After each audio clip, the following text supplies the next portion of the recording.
Today we're working on our friend's car. It's a 2012 Ford Escape. It's a 4-cylinder version. And we're out in the country. We have a bunch of little baby cows that will be tagging along on this video. And so what we're doing today on this car, it threw the belt, the engine belt. And so why did it throw that belt? The owner says it had a chirping sound, so that indicates that one of the pulleys, idler bearing pulley most likely, is going bad on it. I've checked the pulleys. They seem to be nice and tight. Nothing seems obviously loose and worn out on these. We'll take a look at that in a second. And so today's video is putting a new belt tensioner on this 2012 Ford Escape. To do this job, I've got a jack to jack up the car because we're going to be taking the wheel off, the other wheel on the other side, and the passenger side, but we're taking a wheel off. And then I've also got, in my toolkit here, we've got jack stands to jack up the car and put them on there for safety. And then we've got a general toolbox here of wrenches. And we've also got a nice wheel wrench here to take off the wheel. And then we've got the part itself. This is the belt tensioner for a 2012 4-cylinder Ford Escape. And so I did not get the OEM version on this part. I got the generic store brand version and it ran me about $40. Whereas the OEM version was about $75. This job involves taking the wheel off on the passenger side right here and then taking off the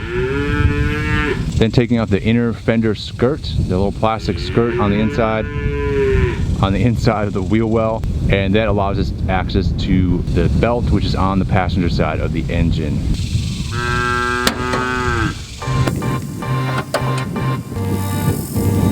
And so looking inside the engine bay of this vehicle, you can see on this particular one, we have, I'm sure that there was originally a plastic cover of some kind over this engine. Usually there are on most modern cars. This has been removed, so we already have a little bit more access to the engine than we normally would probably. And over here on the passenger side of the vehicle, down here is where the belt was. You can see there is the AC condenser down there. We've got an idler pulley right here. There's one down there, another idler pulley, and the belt tensioner is down in this side, on the back side near the firewall. And so this is where we're going to be focusing on our repair. But in order to do that, you can see that there is a gap. You can wedge your hands down in here and get dirty and all that stuff if you want. Believe it or not, it's actually easier to take the wheel off and take that inner fender off. It actually should probably be quicker for you to do it that way. So that's where we're headed today. First we're going to jack up the car and then we'll take off that wheel.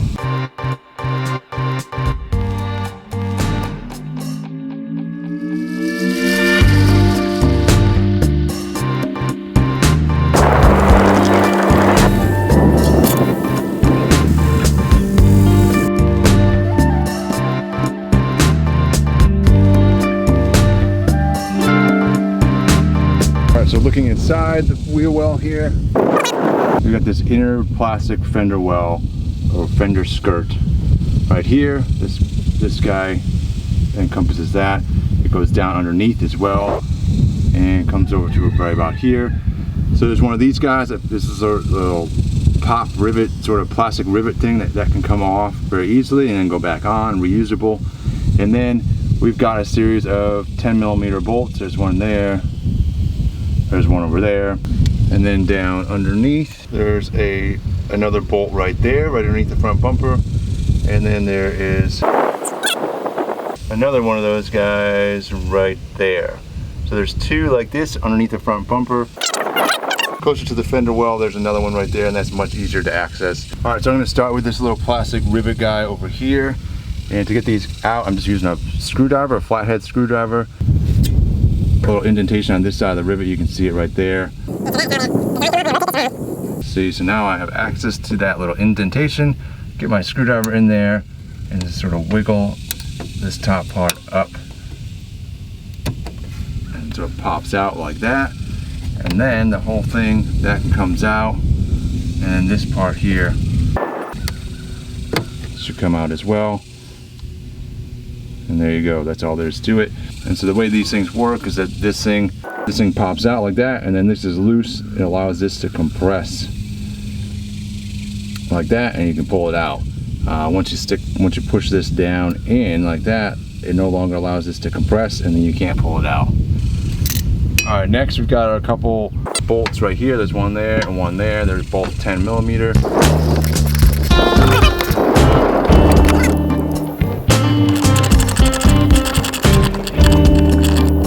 Then there's this bolt right here, and this is actually a well-designed thing, so to speak, because it's easier to take out than you thought. You can see how it's designed to fit the ratchet. Look at that. The ratchet slides into this little slot down here and allows you a better angle at that bolt up there. So I'm just going to go ahead and remove this, and then we'll move the other guy over there. Okay, we now have access to our pulley down here. You can see this guy here is our belt tensioner. There's the belt tensioner sort of leverage point here. It's a 50 millimeter socket that goes on there. And then there are a couple bolts holding this whole tensioner piece in. There's one right here, and there's one up there. And those guys are 10 millimeter.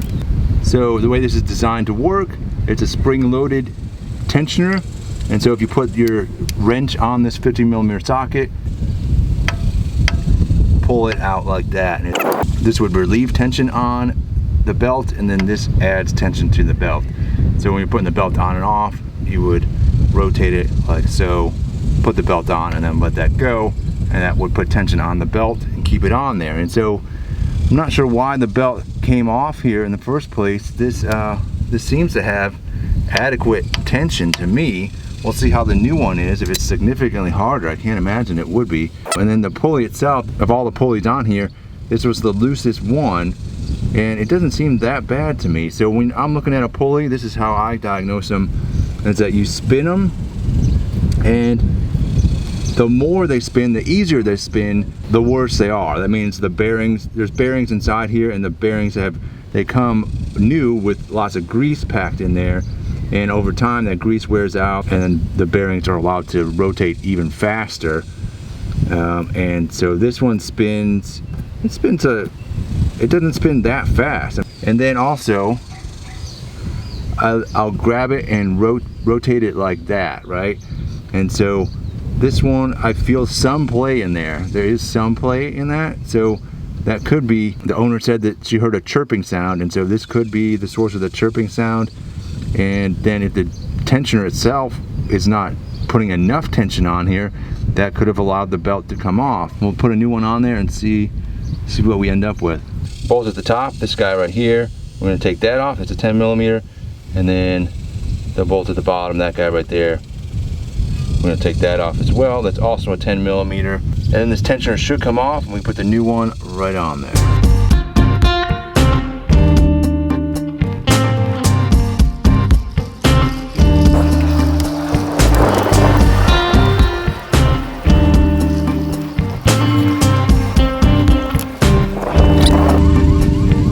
Alright, so we get our new part out, make sure it looks just like our old part. These look like sisters, so we're good to go there. I'm gonna go ahead and install this guy. Alright, so installation is very much the opposite of removal, and I'm gonna go ahead and start at the top bolt here. Take this guy, I'm gonna put the bolt in the top, and then I'm gonna put it into the vehicle, onto the engine. Get that bolt started in there by hand, and then we'll get the other one on there.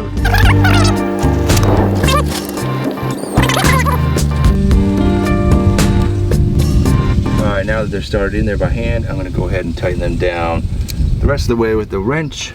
I'm just going to tighten them down snug. I do not have a torque wrench with me, but I will look up the torque specs and put them on the video here for you. So that is installation of the actual idler bearing itself. Let's see how much difference this is in terms of how well it spins compared to the old one. The old one, when you spun it like this, it would give a full rotation approximately. This one, you might get a quarter rotation by the looks of it. So that's significantly better. If we try putting a wrench on this and seeing how Well, it is harder. The other one was, I thought, decent tension, but this is definitely harder. So this is an improvement all the way around. Now let's go ahead and install the belt.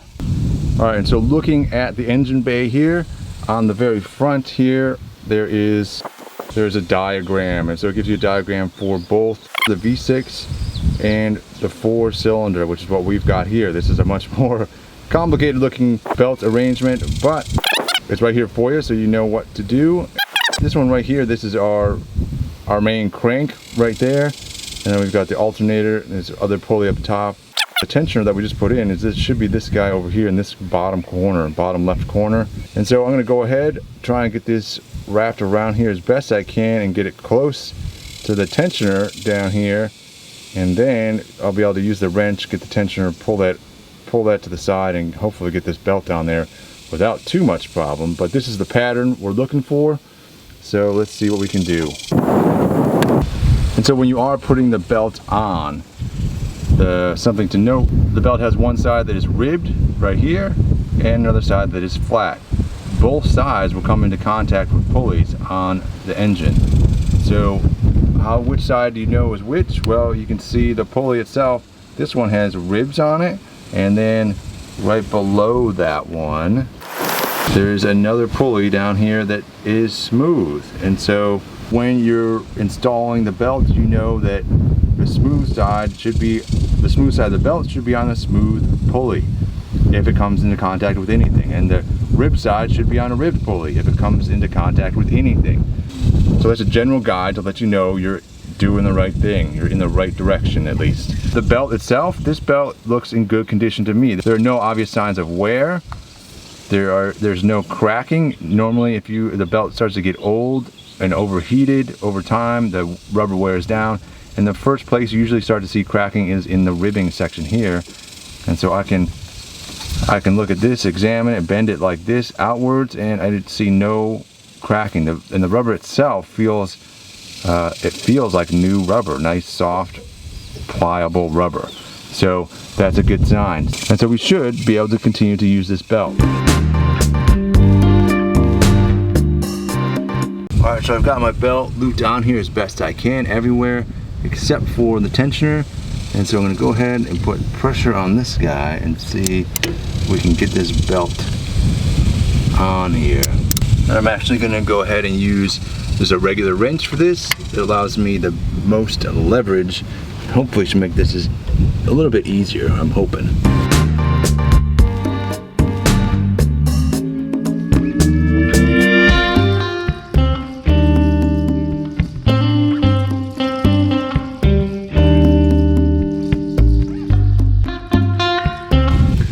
Just make sure that all the ridges are in and under there, and then we should be able to release pressure, release tension on the wrench, and everything should tighten up nicely under here on the belt.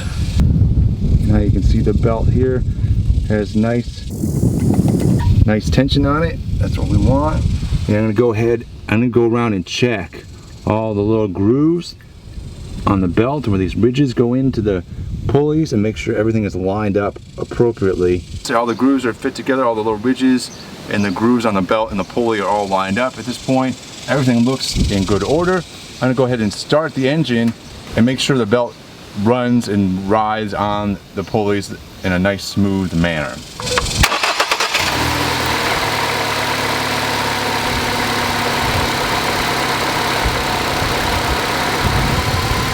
Alright, so it seems to be working quite nicely. Everything's running very well. And I don't hear any chirping sound coming from any pulley. Alright, all that's left now is to replace our plastic panel back on the bottom of the car, put our wheel back on, and go for a test drive.